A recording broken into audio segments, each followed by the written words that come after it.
Dr. Kass, good morning. Thank you very much for joining us. What was your immediate reaction to the news, and what can we expect from the White House and its medical team? So my immediate reaction to the news was I hope everybody is going to recover. This is a virus that is brutal to a significant number of patients. Over 200,000 Americans have died, and many of them fit the profile of the President of the United States, elderly, obese, and male. And so I am concerned about the number of people that have been infected. I'm also concerned about the number of people that have been exposed. When you think about how this particular White House conducts itself as far as being unmasked indoors regularly, and you see how fast this virus can spread amongst people that are in close contact, you realize that this may spread to most of the West Wing, potentially senators, potentially the Supreme Court nominee. There's a lot of downstream exposure risk, which means that all those people should isolate for 14 days, waiting for their test results to continue to be negative and remain asymptomatic. This is a very big deal. Yeah, and we are not sure if the president has shown any symptoms or not. You can see the tweet. That's all pretty much the news that we have as well. Doctor, obviously, the president is 74 years old. He is overweight. He is male. Those are three things that are not on the ideal list as far as the virus, although the recovery rate still is far better than the negative outcome rate, shall we put it that way as well. What can the president himself expect? You've seen hundreds, if not thousands of patients, many perhaps in the same category as the president. What would you say, and what is your advice? So honestly, I would say to rest and drink a lot of fluids and just breathe. I remember when I had the virus, every morning I woke up and I checked my own oxygen levels, and I was good for the day for the most part. I had to take naps because it's exhausting. This virus isn't no big deal, even if that you don't even need to go to the hospital.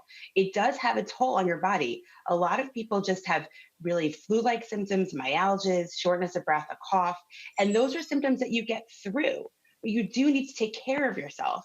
And unfortunately, being the president of the United States and campaigning for another term may not be conducive actively. He may have to do a lot of that from inside of his, residence, and he may have to take breaks just to make sure that his body can recover.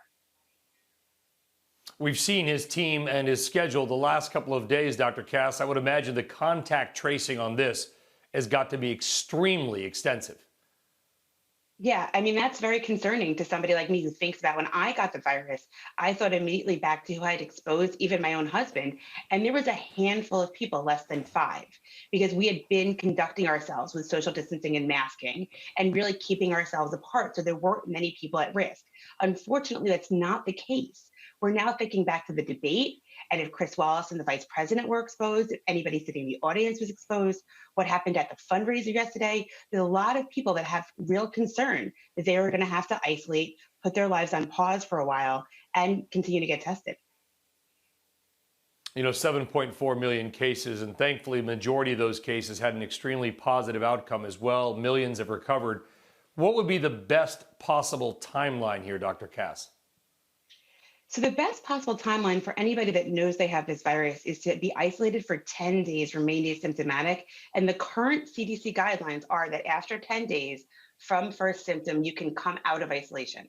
So that would be the best circumstance where the president could work from home, from his residence, do Zoom calls, but remembering that he should not be in contact with anybody unnecessarily.